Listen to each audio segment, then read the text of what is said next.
stone cold iron. It is rarely poverty that keeps a man awake at night. It is confusion. The numbers on the screen glow in the dark. Salary, debt, mortgage, investments half understood. And somewhere between ambition and anxiety, a quiet question forms. Why does effort not equal security? For 3,000 years, that same question has haunted merchants, kings, laborers, and believers. And at the center of one of history's most astonishing economic experiments stands a figure both admired and misunderstood: Solomon. Not merely a ruler draped in gold, not merely a sage quoted in devotionals, but the architect of a financial system so sophisticated that it transformed a fragile kingdom into a regional superpower within a single generation. Yet the real mystery is not how he became wealthy. The real mystery is why the principles behind that wealth remain largely invisible to those who read his words every week. Before the gold, before the caravans, before the cedar and bronze and tribute, there was a transition of power heavy with expectation. Solomon inherited not just a throne, but the unfinished ambitions of his father David, a warrior who had secured territory but not stability. Empires are rarely built by swords alone. They require administration, taxation, diplomacy, infrastructure, and above all, predictability. Solomon understood something most rulers learn too late. Wealth is not coins stored in vaults. It is systems that produce coins repeatedly, and systems begin in the mind. While surrounding nations relied on plunder and seasonal tribute, Solomon reorganized his realm into districts, structured supply chains, formalized labor rotations, and secured trade corridors. He was not chasing sudden riches, he was engineering flow. Flow is the first principle of what we might call the Solomon wealth system. Gold did not appear in Jerusalem by miracle. It moved along routes, maritime agreements with Phoenician traders, desert caravans linking Arabia to the Mediterranean, negotiated exchanges rather than reckless wars. Instead of exhausting his population through constant conquest, he converted geography into advantage. Ports were strengthened, alliances were monetized, commodities were diversified. Horses from Egypt, timber from Lebanon, spices from the south. Each agreement reduced dependency on a single stream of income. The brilliance was not accumulation, it was insulation. When one channel weakened, another compensated. Stability replaced volatility. In a world addicted to single sources of security, Solomon built redundancy. But systems alone do not create prosperity, they amplify character. At the heart of Solomon's writings lies a relentless emphasis on wisdom, not mystical abstraction, but disciplined perception. To him, ignorance was more expensive than taxation. A foolish decision in leadership could cost a nation more than a drought.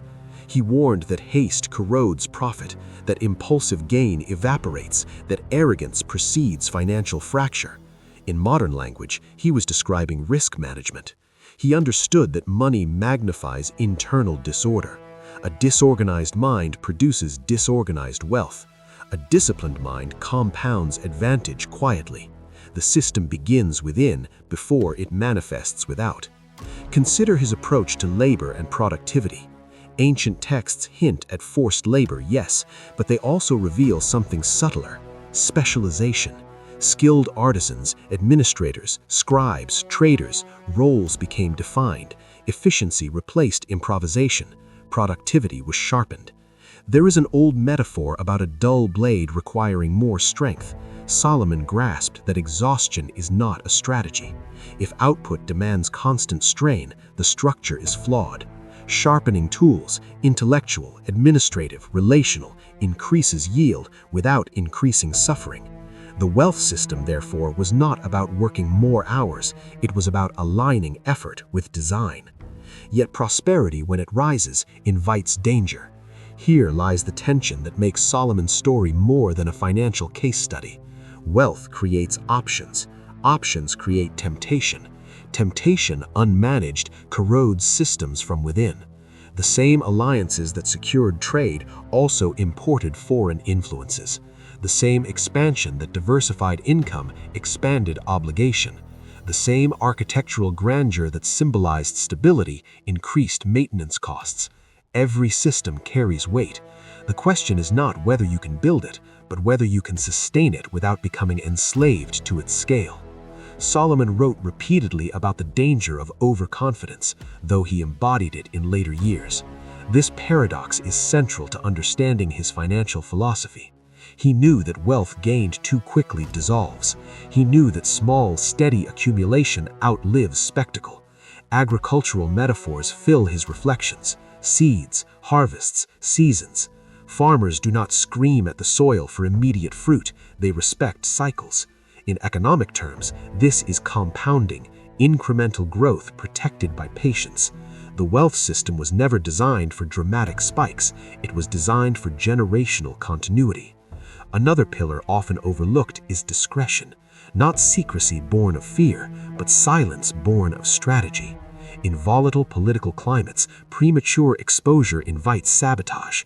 Plans discussed too early attract resistance before roots deepen. Solomon's court functioned through layered counsel, advisors, scribes, gatekeepers. Information moved intentionally. In a culture where public declarations could destabilize markets and alliances, restraint was power. Even today, fortunes collapse less from lack of opportunity than from lack of discretion. And then there is generosity, perhaps the most misunderstood component. Modern readers separate charity from strategy, but in the ancient Near East, generosity built loyalty. Provision during famine secured allegiance. Fair judgment increased trust. Justice stabilized markets. Solomon's Proverbs repeatedly link generosity with increase, not as superstition, but as social mathematics. A leader who hoards breeds resentment. A leader who circulates builds networks of protection. In economic ecosystems, trust is currency.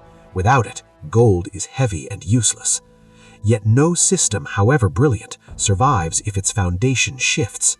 In his later reflections, Solomon returns obsessively to the theme of reverence, the recognition of limits. Why would a richest ruler of his era fixate on humility? Because he understood the final vulnerability of every financial architecture: pride. Pride resists correction. Pride dismisses warning signs. Pride scales beyond sustainability. When a leader begins to believe he is the source rather than the steward, cracks form invisibly. Administrative burdens increase. Citizens feel strain. Success, once stabilizing, becomes suffocating. History records that after Solomon's death, the kingdom fractured.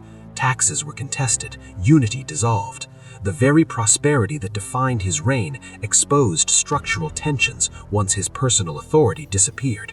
This is not merely political tragedy, it is economic warning.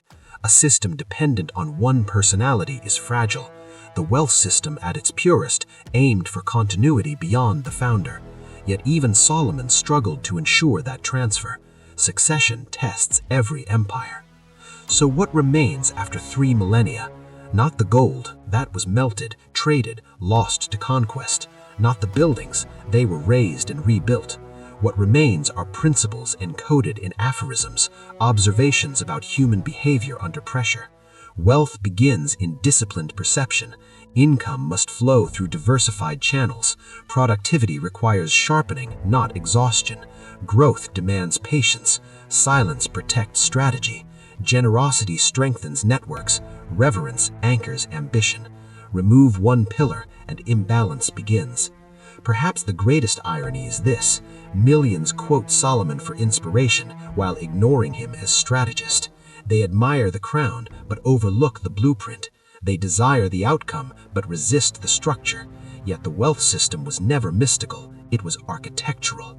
It required thought before expansion, humility before leverage, and endurance beyond excitement. In the end, Solomon's story is not about ancient riches, it is about the fragile psychology of prosperity. It asks whether we seek wealth to display power or to establish stability. It questions whether our systems could survive our absence. It confronts us with the quiet truth that money is rarely the problem, unmanaged desire is. And somewhere in the silence between ambition and wisdom, the ancient king still whispers a warning: build carefully, build patiently, build humbly, because the structure you design will either protect your future or quietly prepare its collapse.